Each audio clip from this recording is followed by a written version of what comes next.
नमस्कार, स्वागत है आप सभी साथियों का यूपी लेखपाल की क्लास में। हिंदी की क्लास है, साथ ही यूपी लेखपाल की है।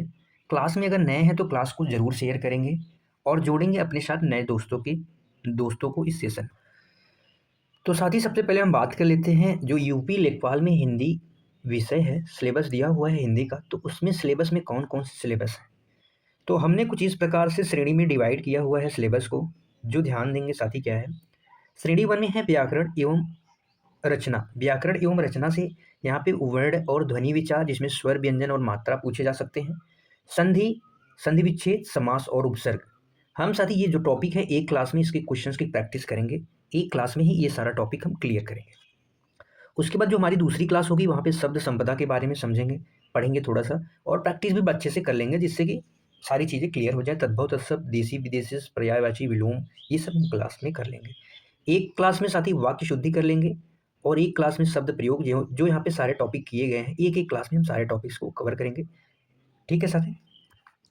अब इसके बाद थोड़ा सा और चीज़ जानेंगे, परीक्षा का पैटर्न क्या है यूपी लेखपाल एग्जाम का। तो जो परीक्षा का पैटर्न है साथी, प्रश्नों की संख्या जो हिंदी से अब केवल 10 ही प्रश्न आएंगे, जो 10 अंक के होंगे। तो ज़्यादा हेडेक लेने की ज़रूरत नहीं है। आसानी से 10 में से 10 आप कर सकते हैं। बस क्लास को अच्छे से पढ़ लीजिए और अच्छे से रिवाइज कर लीजिए। यहाँ पे नकारात्मक अंक साथी प्रत्येक गलत उत्तर के लिए 0.25 यानी 1/4 अंक काटे जाएंगे। कुल समय है पूरी परीक्षा के लिए 2 घंटे यानी 120 मिनट का समय है। इसमें एक नया सिलेबस जुड़ा है और वो क्या है साथी, पत्र लेखन, ऑफिशियल लेटर और परिभाषिक शब्दावली का विशेष जोड़ दिया गया है। तो ये एक नया है, तो हम इसको भी आसानी से समझ लें। अब इसके बाद साथी हम क्लास को शुरू करते हैं। आपके स्क्रीन पे है पहला क्वेश्चन। यहाँ पे क्वेश्चन भी करेंगे और जो भी कॉन्सेप्ट होंगे उसको भी हम समझते चलेंगे। पहला क्वेश्चन आपके स्क्रीन पे है, दो वर्डों के मेल से होने वाले विकार को क्या कहते हैं। दो वर्डों के मेल से होने वाला विकार, जैसे आपके सामने दिया है विद्या, एक शब्द है विद्या और यहाँ पे एक शब्द है आलय, एक शब्द है साथी आलय। इन दोनों शब्दों का मेल होगा, यहाँ पे आ की ध्वनि है, यहाँ पे भी आ की ध्वनि है। ये क्या बनाएगी, आ बनाएगी। तो जो शब्द बनेगा वो क्या बनेगा, विद्यालय। शब्द क्या बनेगा, विद्यालय बन जाएगा। यानी दो वर्डों के मेल से होने वाले विकार, विकार यानी परिवर्तन। विकार का अर्थ साथी क्या होता है, परिवर्तन। और जो परिवर्तन होता है उसे क्या कहते हैं, संधि कहते हैं। इसका राइट आंसर हो जाएगा ऑप्शन है, क्या कहते हैं, संधि कहते हैं। संधि के भेद अगर आपसे कुल पूछा जाए तो संधि के भेद कुल कितने भेद होते हैं, 3 भेद होते हैं। ठीक है। समास और उपसर्ग प्रत्यय की हम आगे बात करेंगे। अगले क्वेश्चन पे चलते हैं। क्वेश्चन नंबर 2 आपके स्क्रीन पे है, बताएंगे क्या होगा इसका राइट आंसर। यहाँ पे दिया हुआ है साथी, दयानंद। दयानंद शब्द में प्रयुक्त संधि क्या है, गुण संधि है, वृद्धि संधि है, व्यंजन संधि है, यण संधि। दयानंद शब्द का अगर हम क्या करें, विच्छेद करें, अगर हम इसका साथी विच्छेद करें तो क्या होगा, दो मूल शब्द बनेंगे। एक यहाँ पे बनेगा दया, एक क्या बनेगा, दया बनेगा। इसके बाद क्या बनेगा, आनंद। दयानंद का दया प्लस आनंद हो जाएगा। यहाँ पे आ का मेल किससे होगा, आ से होगा, तो क्या बनेगा, बेड़ा आ। बेड़ा आ बनेगा तो वहाँ पे क्या हो जाएगा, दीर्घ संधि हो जाएगी, दीर्घ संधि हो जाएगी। ऑप्शन बी करेक्ट हो जाएगा। संधि के भेद कितने होते हैं, हमने अभी पिछले संधि के भेद कितने होते हैं, अभी पिछली क्लास में हमने आपको बताया कि संधि के कुल 3 भेद होते हैं, जिसमें पहला है साथी स्वर संधि। पहला है स्वर संधि। पहला क्या है, स्वर संधि। स्वर संधि के कितने भेद होते हैं, भेद होते हैं 5 भेद होते हैं। 4 भेद आपके सामने दिए गए हैं। एक भेद होता है जो पांचवा होता है, अयादि। अयादि संधि होता है। कौन सा संधि होता है, अयादि संधि होता है। तो ध्यान रखेंगे, थोड़ा सा लिखने में दिक्कत हो रहा है, तो अयादि संधि होता है।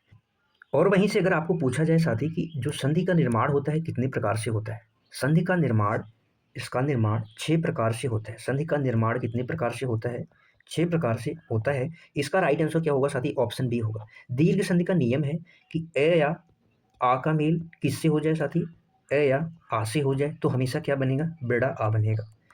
ई या छोटी ई या बड़ी ई का मेल किससे हो जाए, छोटी ई या बड़ी से हो जाए, तो वहाँ पे क्या होगा साथी, बड़ी ई होगा। छोटे ऊ का मेल बड़े ऊ से या छोटे ऊ का मेल बड़े ऊ से, किसी से भी हो जाए, वहाँ पे साथी क्या बनेगा, बड़ा ऊ हमेशा बनेगा, बड़ा ऊ बनेगा। क्या बनेगा, बड़ा ऊ। और इन सब में कौन सी संधि हो जाएगी, जहाँ पे भी ये मात्राएं दिखे वहाँ पे दीर्घ संधि हो जाएगी, दीर्घ संधि हो जाएगी। अगले क्वेश्चन पे चलते हैं। क्वेश्चन नंबर 3 आपकी स्क्रीन पे है, बताएंगे साथी क्या होगा इसका राइट आंसर। दिया हुआ है, कपी, कपीस में प्रयुक्त संधि कौन सी है। कपीस में प्रयुक्त संधि कौन सी है, बताएंगे मेरे प्यारे सभी भाई बहन। अगर इसका हम संधि विच्छेद करेंगे तो क्या होगा साथी, संधि विच्छेद करेंगे तो क्या हो जाएगा, कपि धन ईस, कपि धन ईस। यहाँ पे देखेंगे छोटी ई है, छोटी ई का मेल किससे हो रहा है, बड़ी ई से हो रहा है, तो क्या बनेगा, बड़ी ई। तो शब्द जो बनेगा कपीस, इसमें बड़ी ई है तो कौन सा संधि हो जाएगा, दीर्घ संधि हो जाएगा। कौन सा संधि साथी मेरे हो जाएगा? दीर्घ संधि हो जाएगा। ऐसे ही बहुत सारे शब्द हैं, जैसे बना सकते हैं शिक्षार्थी हो गया, रविंद्र हो गया, सब में कौन सी संधि हो जाएगी? दीर्घ संधि हो जाएगी। अगले क्वेश्चन पे चलते हैं। क्वेश्चन नंबर 4 आपकी स्क्रीन पे है, बताएंगे क्या होगा इसका राइट आंसर। यहाँ पे दिया हुआ है सदैव। सदैव में प्रयुक्त संधि का नाम क्या है? व्यंजन संधि है, स्वर संधि है, विसर्ग संधि है, या इनमें से कोई नहीं। क्वेश्चन नंबर 4, स्वर संधि के कितने भेद होते हैं? हमने आपको बताया था कि 5 भेद होते हैं। व्यंजन संधि का कोई भेद नहीं होता है, इसके लिए कुछ नियम होते हैं। और सेम वही विसर्ग संधि के कोई भेद नहीं होते, इसके लिए भी क्या साथी होते हैं? नियम होते हैं।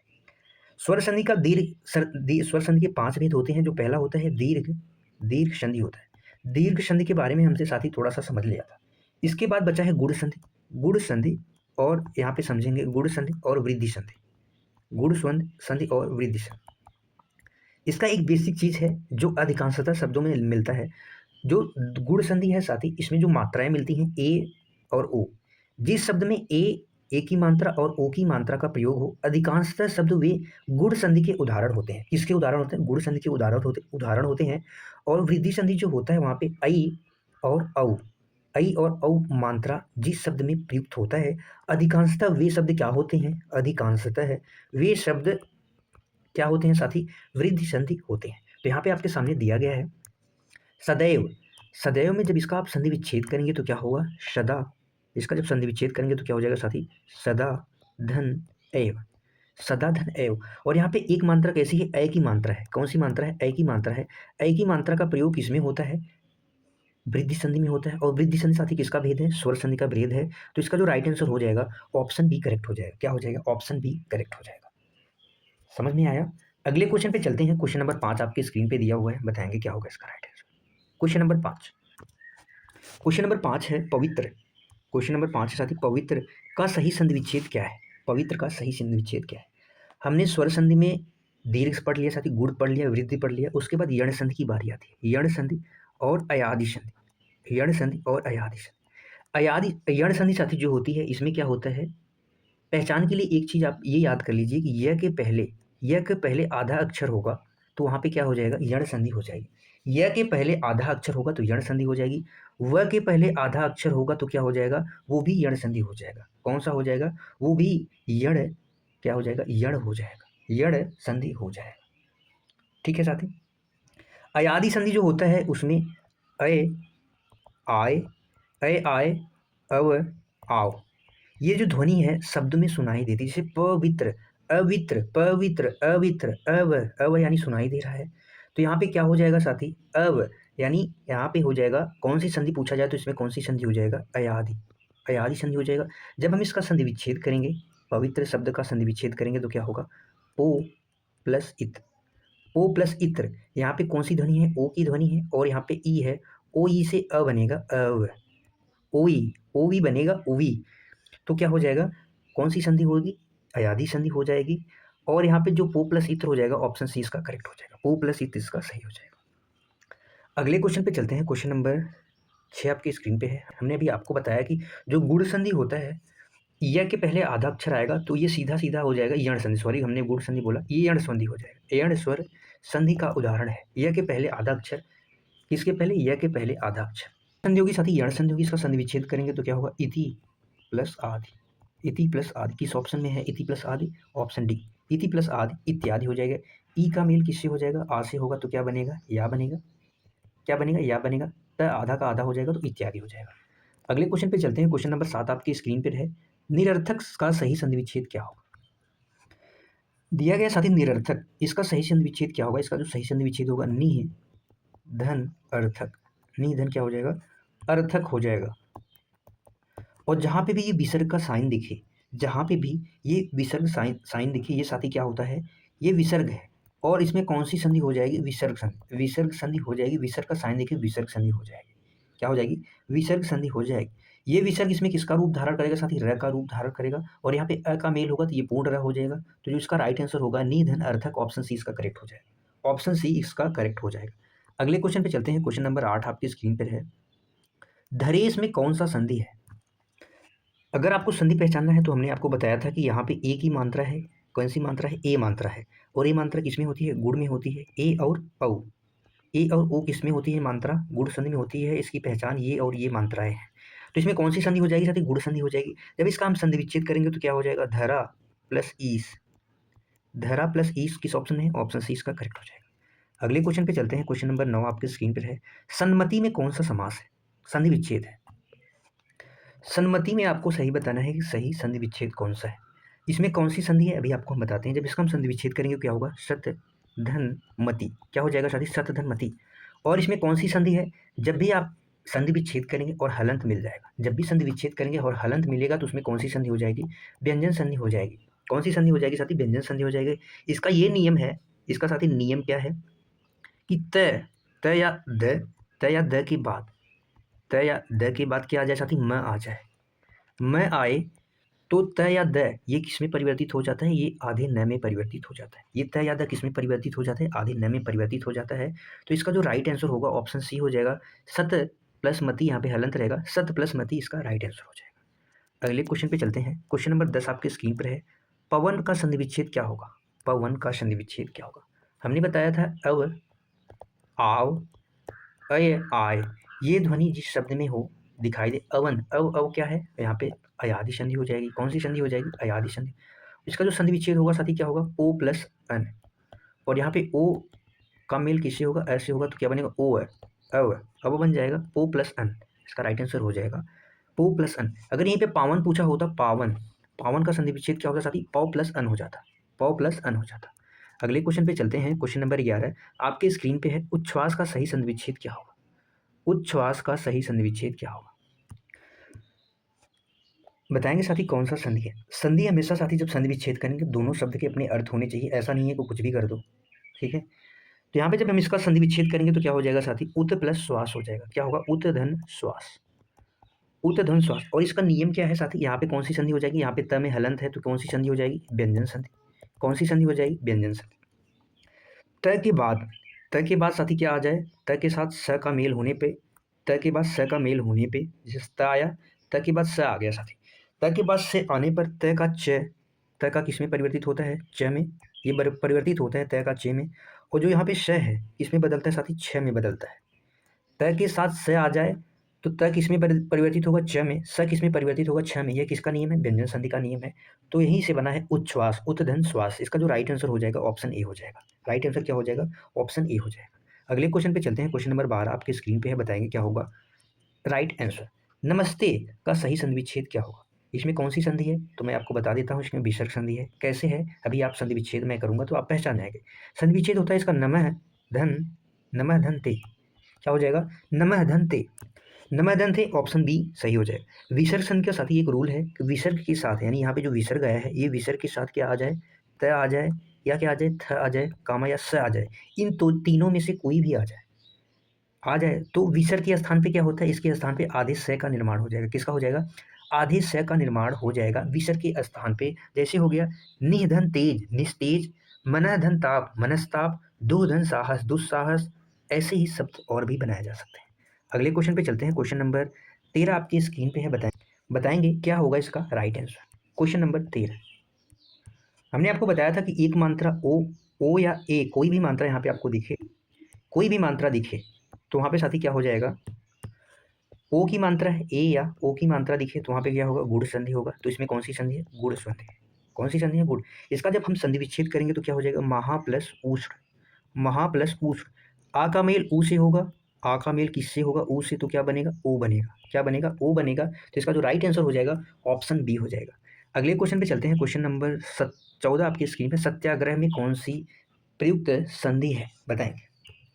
बट एक चीज़ हमने आपको बताया था कि यह के पहले अगर आधा अक्षर आ जाए तो क्या बताएंगे? यण संधि। बट यहाँ पे साथी ऐसा नहीं है। सभी शब्दों में ये लॉजिक नहीं लगेगा। जब हम इसका संधि विच्छेद करेंगे तो क्या होगा? सत्य प्लस आग्रह। सत्य प्लस क्या होगा? आग्रह होगा। सत्य प्लस आग्रह। जो यण संधि का होता है जैसे प्रति धन एक, प्रति धन एक, तब क्या बनता है? प्रत्येक बनता है। प्रति धन एक क्या बनता है? प्रत्येक बनता है।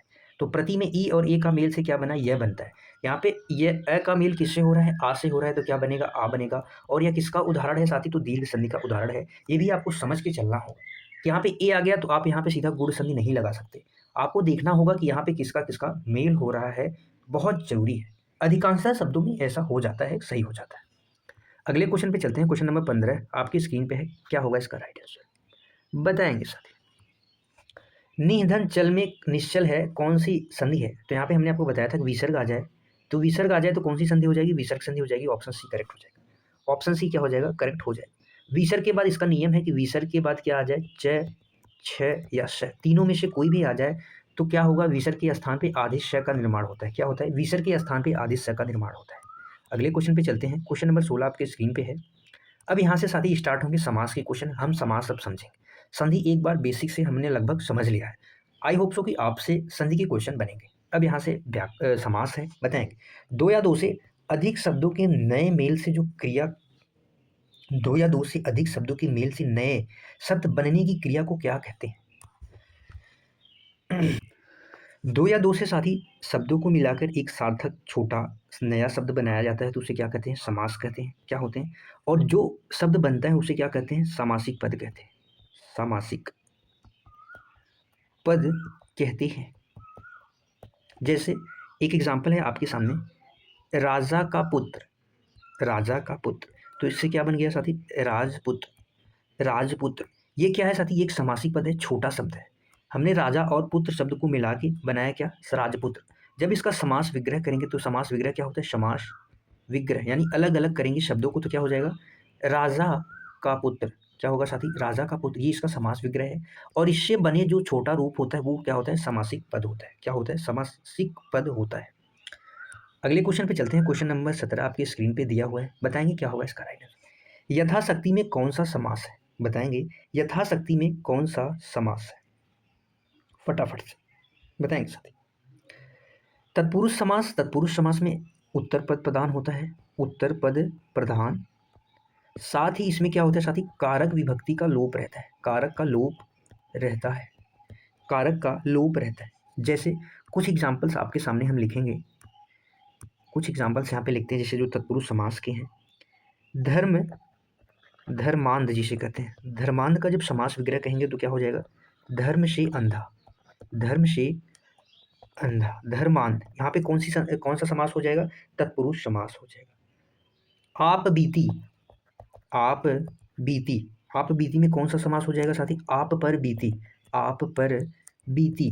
यहाँ पे जो पर का इस्तेमाल हुआ है, ये जो पर का इस्तेमाल हुआ है यही साथी क्या है? कारक है। और इसका ही इसमें लोप हो जाता है, इसमें ही ये लोप हो जाता है। बहुव्रीहि समास में साथी तीसरा अन्य पद, तीसरा अन्य पद प्रधान होता है। अन्य पद प्रधान होता है। जैसे वीणा पाणी, वीणा, जैसे वीणा पाणी। वीणा पाणी किसे कहते हैं? माँ सरस्वती जी को कहते हैं। जो भगवान जी के प्रायः नाम होते हैं वो किस में आते हैं साथी? इसमें आते हैं। जैसे षडानन हमने कहा, षडानन, षडानन यानी वह जिनके षट आनन है, यानी भगवान कार्तिकेय को कहते हैं। सूतपुत्र, सूत पुत्र, सूतपुत्र यानी कर्ण होता है। सूत यानी सारथी, सारथी का पुत्र कौन है? कर्ण है। कर्ण की संज्ञा दी जाती है। तो यहाँ पे जो अन्य पद प्रधान हो जाए वहाँ पे बहुव्रीहि समास होता है। अब बात कर लेते हैं यथा शक्ति की। यहाँ पे पहला पद यथा है। यथा यानी अव्यय या उपसर्ग है। आप इसे अव्यय या उपसर्ग कहते हैं। जिसका पहला पद क्या हो साथी? उपसर्ग हो या अव्यय हो, वहाँ पे अव्ययी भाव समास होता है। अव्ययी से याद रखेंगे, पहला पद अव्यय होगा, अव्ययी भाव समास होगा। यथाशक्ति, यथाशक्ति यहाँ पे अव्ययी भाव समास हो जाएगा। जैसे अगर कुछ एग्जांपल्स और, बेकायदा, बेकायदा, बेकायदा में पूछा जाए कौन सा समास होगा तो अव्ययी भाव कहाँ से? बे इसका क्या है? उपसर्ग है। बेकायदा हो गया। यथास्थान हो गया, यथास्थान, इसमें भी कौन सा समास है? अव्ययी भाव समास है। हाथों हाथ, हाथों हाथ, हाथों हाथ यानी एक हाथ से दूसरे हाथ। पुनरावृत्ति वाले जो शब्द होते हैं, रातों रात, दिनों दिन, इसमें भी कौन सा समास हो जाएगा? अव्ययी भाव समास हो जाएगा। जैसे निधड़क अगर आपसे पूछा जाए, निधड़क में कौन सा समास हो जाएगा तो आप बताएंगे साथी निधड़क में भी अव्ययी भाव समास हो जाएगा। कौन सा समास हो जाएगा? अव्ययी भाव समास हो जाएगा। अगले क्वेश्चन पे चलते हैं। क्वेश्चन नंबर 18 आपकी स्क्रीन पे है। दशानन, दशानन में प्रयुक्त सर्वनाम कौन सा है? दशानन का अर्थ है 10 सिरों वाले। आप ऐसा कर सकते हैं 10 सिरों वाले। और 10 सिर किसके पास होते हैं? रावण के पास। किसके होते हैं? रावण के पास। यानी एक विशेष अर्थ, और जहाँ पे भी एक विशेष अर्थ हो जाए वहाँ पे बहुव्रीहि समास होता है। वहाँ पे साथी कौन सा समास होता है? बहुव्रीहि समास होता है। द्वंद्व समास में दोनों पद प्रधान होते हैं, दोनों पद प्रधान होते हैं। जैसे नून तेल, माता पिता, नाना नानी, ये सब क्या हो गए? दोनों पद प्रधान हो गए। इसमें योजक चिन्ह का प्रयोग होता है, इसकी पहचान के लिए याद रखेंगे। और यहाँ पे दोनों पद प्रधान मिलेंगे। द्विगु समास में साथी क्या होता है? द्विगु समास में पहला पद क्या होता है? संख्यावाची। पहला पद संख्यावाची होता है। जैसे तिराहा, चौराहा, अठन्नी, चौवन्नी, ये सब क्या है, द्विगु समास के उदाहरण हैं। अगले क्वेश्चन पे चलते हैं। क्वेश्चन नंबर 19 आपके स्क्रीन पे दिया गया है, बताएंगे क्या होगा इसका राइट आंसर। पीतांबर पीला है अंबर जिसका, अर्थात विष्णु जी, यानी यहाँ पे तीसरा अर्थ विष्णु जी से है, तो वहाँ पे कौन सा समास होगा, तो वहाँ पे बहुव्रीहि समास हो जाएगा, ऑप्शन ए बहुव्रीहि समास हो जाएगा। द्विगु में साथी क्या होता है, पहला पद संख्यावाची, द्वंद्व में दोनों पद प्रधान होते हैं। बच गया कर्मधारय समास। कर्मधारय समास साथी इसमें क्या होता है, विशेषण, विशेषण विशेष शब्द होते हैं, एक शब्द विशेषण और एक शब्द क्या होते हैं, विशेष होते हैं। विशेष जो होते हैं संज्ञा होते हैं, और इनकी ये क्या होता है, तुलना की जाती है, या आप ऐसा कह सकते हैं कि तुलना की जाती है या विशेषता बताता है। जैसे रक्त कमल, रक्त कमल, यहाँ पे कमल क्या है, विशेष है, और किस प्रकार है, रक्त के समान कमल है, रक्त है जो कमल यानी रक्त के समान कमल। ऐसा भी कह सकते हैं अधपका, अधपका यानी आधा है जो पका, आधा है जो पका, यानी इसमें कौन सा समास हो जाएगा, कर्मधारय समास हो जाएगा। चंद्रमुख, चंद्र के समान मुख, चंद्र के समान मुख, यहाँ पे भी कौन सा समास हो जाएगा, कर्मधारय समास हो जाएगा। अगले क्वेश्चन पे चलते हैं, क्वेश्चन नंबर 20, चौराहा, चौराहा शब्द में कौन सा समास है। अभी हमने आपको बताया कि चौराहा यानी चार राहों का समूह, चार राहों का समूह, जहाँ पे चार राहें आके मिलते हैं। चार यानी संख्यावाची, संख्यावाची से द्विगु समास, संख्यावाची से द्विगु समास। अगले क्वेश्चन पे चलते हैं साथी, क्वेश्चन नंबर 21 आपकी स्क्रीन पे बताएंगे क्या होगा इसका राइट आंसर। भाई बहन में कौन सा समास है, भाई बहन में कौन सा समास है, दोनों पद यहाँ पे प्रधान है, योजक चिन्ह का भी इस्तेमाल हुआ है, तो यहाँ पे द्वंद्व समास हो जाएंगे, ऑप्शन ए करेक्ट हो जाएगा। नाना नानी, माता पिता, दाल चावल, दूध रोटी, जो भी आप कह सकते हैं, दोनों पद प्रधान होता है, खटिया मचिया, जो भी आप कह सकते हैं। अगले क्वेश्चन पे चलते हैं, क्वेश्चन नंबर 22 आपकी स्क्रीन पे है, बताएंगे क्या होगा इसका राइट। वनवास, वनवास में कौन सा समास है, तत्पुरुष है, कर्मधारय है, द्वंद्व है, या बहुव्रीहि समास है। जब साथी आप इसका समास विग्रह करेंगे तो क्या हो जाएगा, वन में वास, वास यानी निवास करना, वन में वास, में क्या है, एक कारक है, कारक चिन्ह है, और कारक चिन्ह किसमें होते हैं, तत्पुरुष समास में होते हैं। इसका राइट आंसर हो जाएगा ऑप्शन ए, वन में वास यानी वनवास, और इसमें कौन सा समास हो जाएगा, तत्पुरुष समास हो जाएगा, तत्पुरुष समास हो जाएगा। ये कौन सा समास होगा, तत्पुरुष समास। अगले क्वेश्चन पे चलते हैं, क्वेश्चन नंबर 23 आपके स्क्रीन पे, प्रतिदिन में कौन सा समास है, प्रतिदिन तत्पुरुष है, अव्ययी है, कर्मधारय है, द्वंद्व। यहाँ पे प्रति और दिन, यहाँ पे प्रति क्या है साथी, उपसर्ग है, तो उपसर्ग किसमें होते हैं, अव्ययी भाव समास में होते हैं, तो इसका जो राइट आंसर हो जाएगा प्रतिदिन यानी हर रोज, हर रोज, प्रतिदिन, इसमें कौन सा समास हो जाएगा, अव्ययी भाव समास हो जाएगा। अगले क्वेश्चन पे चलते हैं, क्वेश्चन नंबर 24, जिस समास के दोनों पद प्रधान होते हैं उसे क्या कहते हैं, जिस समास के दोनों पद प्रधान होते हैं उन्हें क्या कहते हैं, और उनके बीच में योजक चिन्ह का भी इस्तेमाल किया जाता है, तो उन्हें द्वंद्व समास कहते हैं। उन्हें क्या कहते हैं साथी मेरे, उन्हें द्वंद्व समास कहते हैं। अगले क्वेश्चन पे चलते हैं, क्वेश्चन नंबर 25 आपके स्क्रीन पे। अब यहाँ से साथी उपसर्ग की क्लास है, हमने संधि पढ़ लिया, समास पढ़ लिया, अब उपसर्ग की बारी है। तो चलो शुरू करते हैं। उपसर्ग, उपसर्ग का प्रयोग कहाँ होता है, शब्द के आदि यानी शुरुआत में, शब्द के मध्य में, शब्द के अंत में, या इनमें से कोई नहीं। शब्द के मध्य में तो साथी क्या होते हैं, मूल शब्द होते हैं। शब्द के अंत में, शब्द के अंत में क्या होते हैं, प्रत्यय होते हैं, शब्द के अंत में प्रत्यय जुड़ता है। शब्द की शुरुआत में उपसर्ग का प्रयोग होता है। उपसर्ग वे शब्द होते हैं जो शब्द के पहले आते हैं, जो शब्द के पहले आते हैं, और प्रत्यय वे शब्द होते हैं जो मूल शब्द के, क्या, मूल शब्द, मूल शब्द के कब आते हैं, बाद में आते हैं, और ये पहले आते हैं। अगले क्वेश्चन पे चलते हैं, प्रत्यय शब्द किस भाग में जुड़ता है। अभी हमने आपको बताया जो प्रत्यय होते हैं वो कब जुड़ते हैं, अंत में जुड़ते हैं। किसके अंत में जुड़ते हैं, मूल शब्द के, मूल शब्द के अंत में जुड़ते हैं क्या, प्रत्यय, और मूल शब्द के पहले क्या आते हैं, उपसर्ग आते हैं। ये भी आपको ध्यान रखना है, बेसिक चीजें हैं। अगले क्वेश्चन पे चलते हैं, प्रख्यात में प्रयुक्त उपसर्ग क्या है, प्रख्यात में प्रयुक्त उपसर्ग क्या है, चार ऑप्शंस दिए गए हैं, बताएंगे क्या होगा इसका राइट आंसर। फटाफट से, बहुत आसान क्वेश्चन है, बताएंगे प्रख्यात। जब आप इस शब्दों को अलग अलग करेंगे, जब साथी आप शब्दों को अलग अलग करेंगे तो क्या होता है, इसका राइट आंसर हो जाएगा ऑप्शन ए। जब शब्दों को अलग करेंगे तो क्या हो जाएगा, प्रधन ख्यात, प्रधन ख्यात, प्रख्यात, प्र उपसर्ग हो जाएगा। प्रख्यात यानी प्रसिद्ध, प्रसिद्धि होता है। लेखक शब्द के अंत में, लेखक शब्द के अंत में कौन सा प्रत्यय लगा हुआ है, लेखक शब्द के अंत में कौन सा प्रत्यय लगा हुआ है, मूल शब्द होगा साथी, ये किसमें, एक मूल शब्द होगा, और इसमें क्या होगा, एक प्रत्यय होगा। साथ ही एक लिख होता है, लिख क्या है, मूल धातु है, और इसमें जब हम इक प्रत्यय जोड़ेंगे तो क्या बनेगा शब्द लेखक। इसका जो राइट आंसर हो जाएगा ऑप्शन बी हो जाएगा। क्या हो जाएगा, ऑप्शन बी हो जाएगा। अगले क्वेश्चन पे चलते हैं, क्वेश्चन नंबर 29 आपके स्क्रीन पे। अत्यंत, अत्यंत शब्द में कौन सा उपसर्ग है, जब हम इसका संधि अलग अलग करेंगे तो क्या होगा, अति धन अंत, अति अंत, अति हो जाएगा इसका उपसर्ग, अति क्या हो जाएगा, उपसर्ग हो जाएगा। अगला क्वेश्चन, क्वेश्चन नंबर 3, सावधानी में प्रयुक्त प्रत्यय क्या है। तो सबसे पहले आपको यहाँ पे मूल शब्द देना है, मूल शब्द खोजना है। मूल शब्द क्या है? सावधान। सावधान एक शब्द होता है और उसमें बड़ी ई यानी ई का प्रत्यय जुड़ा है। तो यहाँ पे जो ऑप्शन होगा ऑप्शन ए करेक्ट हो जाएगा। ई प्रत्यय जुड़ने से सावधानी शब्द का निर्माण हुआ है। अगला क्वेश्चन, क्वेश्चन नंबर 31 आपके स्क्रीन पे है, बताएंगे क्या होगा इसका राइट आंसर। संस्कार, संस्कार में उपसर्ग बताना है तो क्या होगा साथी? समधनकार। समधनकार। यहाँ पे जो उपसर्ग इस्तेमाल हुआ है पहला शब्द है, कार यहाँ पे मूल शब्द हो जाएगा और यहाँ पे इसका राइट आंसर हो जाएगा ऑप्शन ए। सम क्या है? यहाँ पे उपसर्ग है। अगले क्वेश्चन पे चलते हैं। क्वेश्चन नंबर 32 आपके स्क्रीन पर है, बताएंगे क्या होगा इसका राइट आंसर। सजावट शब्द में सही प्रत्यय कौन सा है? सजावट शब्द में सही प्रत्यय आपको बताना है। प्रत्यय साथी क्या होते हैं? मूल शब्द के बाद जुड़ते हैं। किसके बाद जुड़ते हैं? मूल शब्द के बाद जुड़ते हैं। तो यहाँ पे जो सज साथी ये क्या है? सज। सज। सज यहाँ पे क्या है? मूल शब्द है और इसमें कौन सा प्रत्यय जुड़ा है? आवट। कौन सा प्रत्यय जुड़ा है? तो आवट। इसका जो राइट आंसर हो जाएगा ऑप्शन बी हो जाएगा। क्या हो जाएगा? ऑप्शन बी हो जाएगा। आवट एक क्या है? प्रत्यय है। सज क्या है? यहाँ पे धातु है, मूल धातु है, तो यहाँ पे आवट प्रत्यय जुड़ा। अगला क्वेश्चन बताएंगे। अगले नंबर का क्वेश्चन है क्वेश्चन नंबर 33। अब घबराहट, घबराहट शब्द में कौन सा प्रत्यय है? बताएंगे। घबराहट। ऑप्शन ए है हट प्रत्यय, ऑप्शन बी है फटाफट से, आपके पास थोड़ा सा टाइम है। यहाँ पे मूल शब्द है घबरा और इसमें आहट प्रत्यय जुड़ा है। क्या है? आहट प्रत्यय जुड़ा है, तो इसका राइट आंसर हो जाएगा ऑप्शन बी। अगले क्वेश्चन पे चलते हैं। क्वेश्चन नंबर 34 आपकी स्क्रीन पे है। अब यहाँ से साथी वर्णमाला मात्राओं की बात होगी। हमने उपसर्ग, प्रत्यय, संधि और समास को कवर कर लिया है।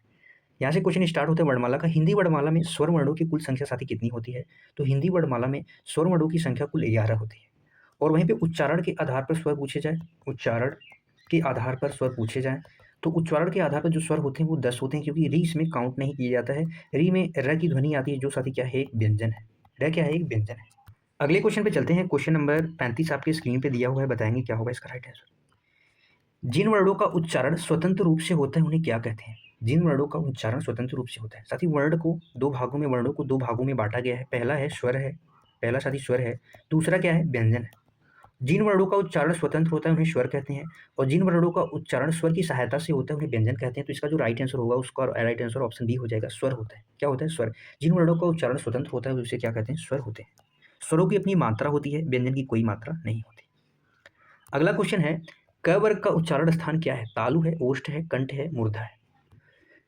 कंठ, कंठ के अंतर्गत जो वर्ड उच्चरित होते हैं साथी वो कौन से हैं? क वर्ग के सभी व्यंजन, क वर्ग के सभी व्यंजन, इसके अलावा ए, आ, है और विसर्ग, है, आ और विसर्ग।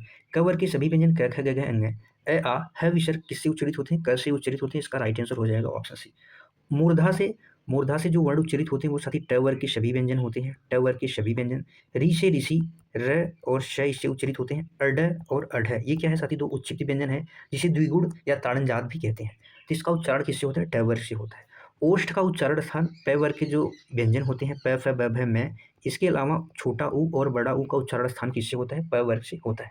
आगे हम तालु भी समझ लेंगे। अगले क्वेश्चन पे चलते हैं। निम्न में से कौन सा ह्रस्व स्वर है?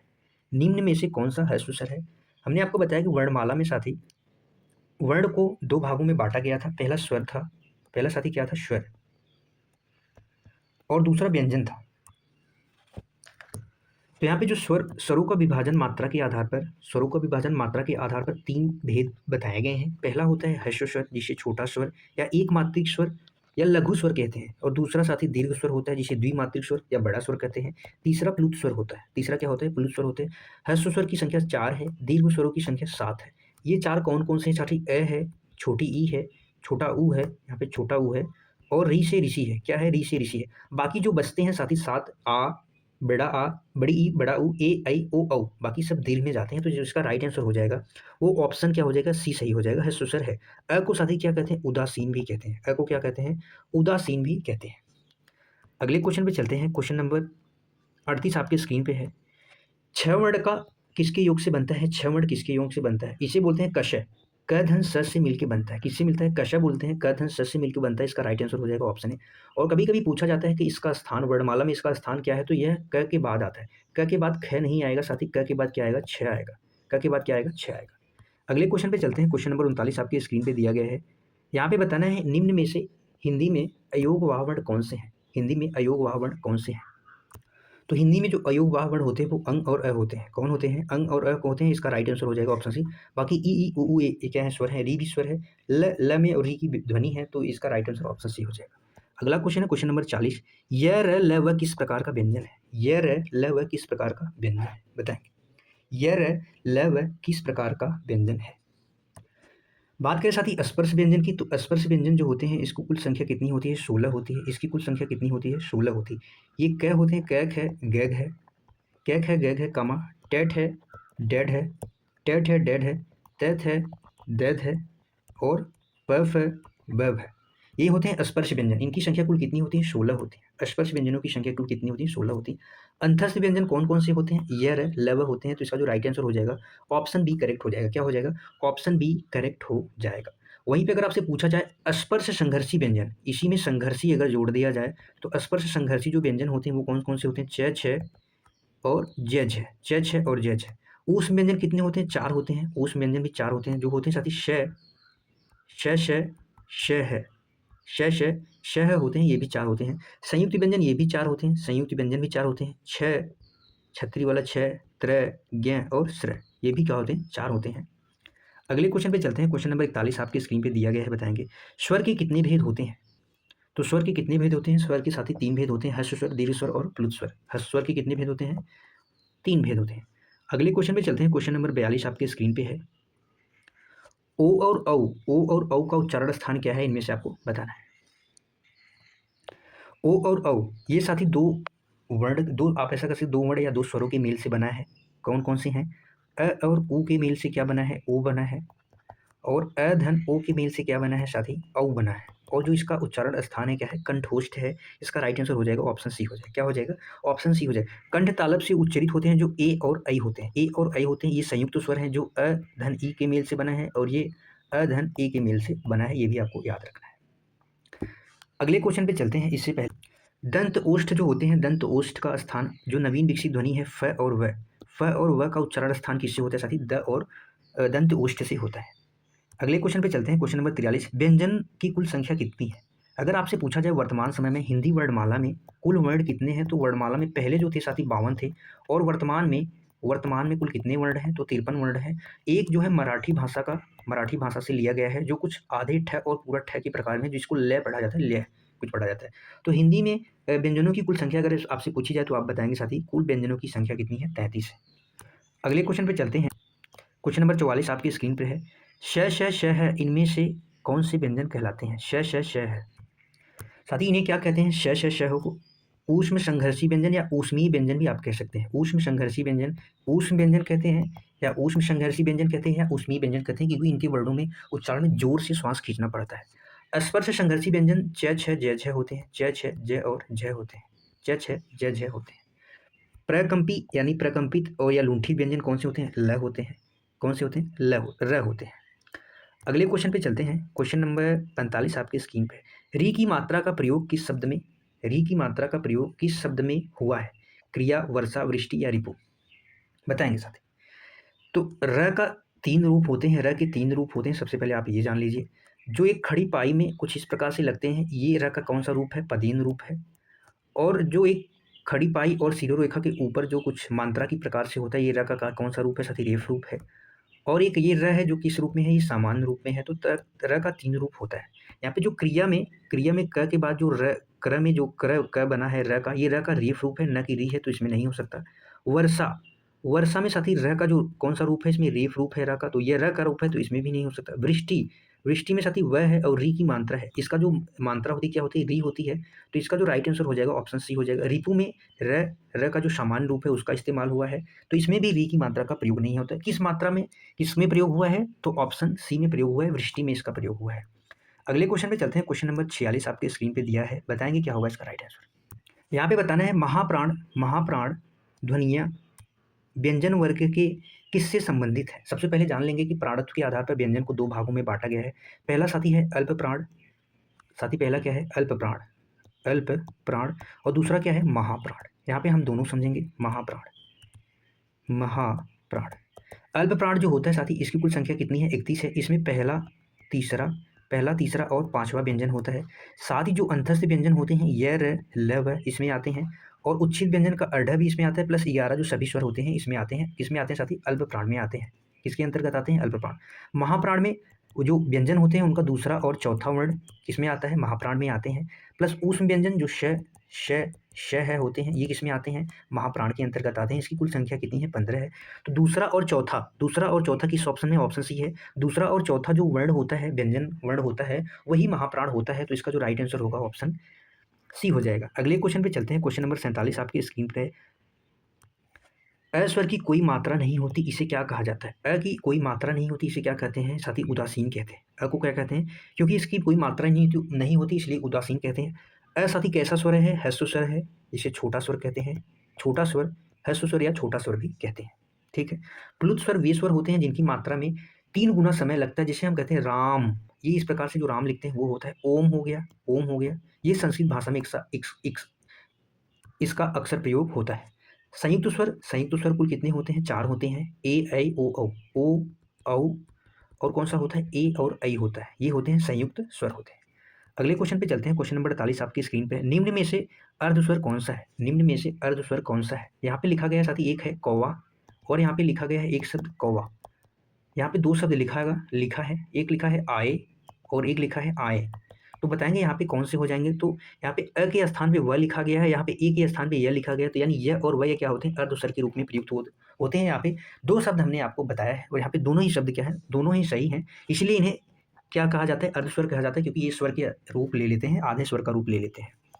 अगला क्वेश्चन, क्वेश्चन नंबर 49 आपकी स्क्रीन पे है। बताएंगे निम्नलिखित में से घोष वर्ण कौन सा है। बताएंगे स्वर तंत्रियों के आधार पर वर्णों को विभाजन 2 आधार पे किया गया है। पहला साथी घोष वर्ण, घोष को क्या कहते हैं, सघोष। घोष को क्या कहते हैं, सघोष कहते हैं। और साथ ही एक होता है अघोष। 2 भाग हैं, एक घोष या असघोष, एक दूसरा क्या होता है, अघोष होता है।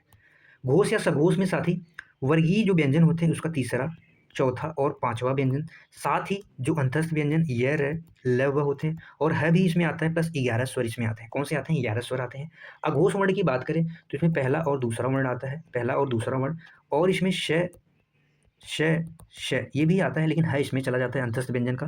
तो इसमें कुल इतने वर्ण आते हैं जिसकी संख्या कुल 13 होती है। इसकी संख्या कुल कितनी होती है, 31 होती है। तो सघोष, आपको घोष वर्ण बताना है या सघोष, तो तीसरा चौथा पांचवा वर्ण देखेंगे। ये क्या है, दूसरा वर्ण है, ये पहला है, और ये क्या है, मैं है, पांचवा वर्ण है। तो इसका राइट आंसर हो जाएगा ऑप्शन सी। क्या हो जाएगा, राइट आंसर ऑप्शन सी हो जाएगा। अगले क्वेश्चन पे चलते हैं। Question number 50। साथ ही आज के लिए हमारे पास 49 क्वेश्चन थे। बताएंगे आप सभी साथियों को क्लास कैसी लगी। ये हमारा टेलीग्राम चैनल है, ज्वाइन कर सकते हैं। हमने यूपी लेखपाल 10 नंबर की आएगी, हेडेक नहीं लेना है, आसानी से कर लेंगे। हम इसको 5 क्लास में सारी चीज़ों को कवर कर लेंगे, बस इससे बाहर कुछ नहीं आएगा। आज की ये क्लास हो चुकी है, धीरे धीरे से हम एक एक क्लास लाएंगे। फिर मिलेंगे अगली क्लास में, तब तक के लिए bye bye. Thank you so much, खुश रहिए, मस्त रहिए, पढ़ते रहिए। जय हिंद साथियों।